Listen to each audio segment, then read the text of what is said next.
Starting off first on this defensive preview, let's start with the defensive line. Arguably, coming into this year, this is the best defensive line, not just in the ACC, but in the country. Super excited to see the development of these guys.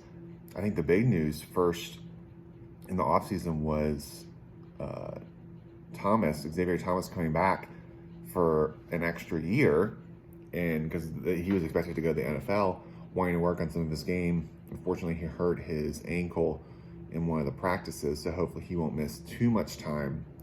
But, and also too, for himself, wanting just to improve his stock, he's got a lot riding on this. But this defensive line, I feel like he'll come back super well. But there's a lot of guys who can replace him. And I think this is probably the deepest that we'll see. I mean, when you look at, they just released yesterday the depth chart for the Georgia Tech game. And I mean, there's a lot of oars listed on the defensive line. So we got KJ Henry, and then Brian Brzee or Rook Ororo, which is just a great name. Tyler Davis or Rook. And then on the end, you got Justin Maskell or Miles Murphy. I would expect Murphy to be the starter, but it's still cool to see Maskell getting in some reps with that. I mean, this defensive line is loaded. And with Brzee healthy, with Tyler Davis healthy, I mean, you got Henry, you got Miles Murphy. I mean, just a lot of pieces thrown at you. And I think the big emphasis for this defense is, can they get pressure for the defensive line? Because I think obviously all starts up front, and the more that they can get pressure, the better this defense will be. And I think that was one of the things with Venables, like a Venables defense, was you're going to get pressure. You don't know where it's from, exotic blitzes.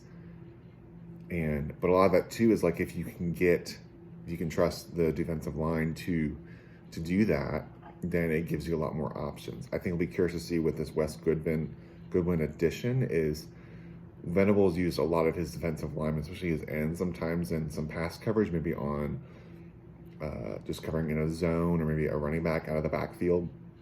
Is how much does Goodwin play on that, or does he use a little bit more traditional or have his own spin on that? It'll be interesting to see. But this defensive line, I think, is probably the best unit on this team this year, and just super excited. And for Clemson to go far, I think it just comes on the back of this team. And so, I mean, I expect great things from them. And I think this is the type of team where you might not have one guy have super amazing stats per se when you look at other guys, but because there's so many of them that they're all going to split different awards or different just when it comes to stats overall. And so they, like, as a team, they'll be really good.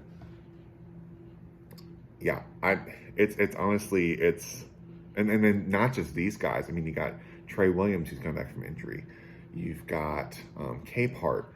You've got, other guys coming in who are not just these guys. Like, I mean, you've got Shaq Lawson's younger brother, Jaheim Lawson. I mean, there's just a lot of talent, and I think you'll see a lot of fresh bodies. I think that's the scary thing with this defensive line, is it's not just you have talented guys in the 1 deep, but in the 2 deep, and there are guys who are not even making this depth chart on the 2 deep that can play. And just super pumped to see what these guys can look like. And just, you can use, that's just a huge advantage, especially when your other teams are trying to control the ball. Like, football's won on the line of scrimmage, and the more you can control that on the defense, it takes less pressure off the offense. I mean, I think the better these guys can play, the better this season will be. Now, I've heard a lot of talk about, like, what kind of addition of defensive line is it, like the Power Rangers? I mean, they're calling themselves the Avengers.